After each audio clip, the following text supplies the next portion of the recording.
طالبان وايي کابل کې لس سرتیرو ته مرګ ژوبله اړولې. طالبانو ادعا کړې چې تېره شپه یې د کابل ولایت په پغمان ولسوالۍ کې د پولیسو پر یوه پوسته برید کړی چې لسو سرتیرو ته یې مرګ ژوبله اړولې.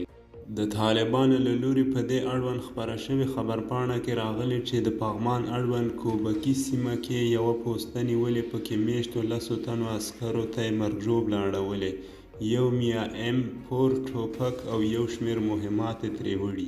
دا په داسې حال کې ده چې تېره ورځ هم پغمان کې د ملي احصایې رئیس او یو د ملي اردو افسر په دوه جلا بریدونو کې وژل شوي وو. د یادونې وړ ده چې د پغمان امنیت په دې وروستیو کې ډېر خراب شوی، خو امنیتي چارواکي بیا وایي چې د کابل ښار بریدګر ټول پغمان ته تللي چې هلته به یې هم په وړاندې عملیات ترسره شي.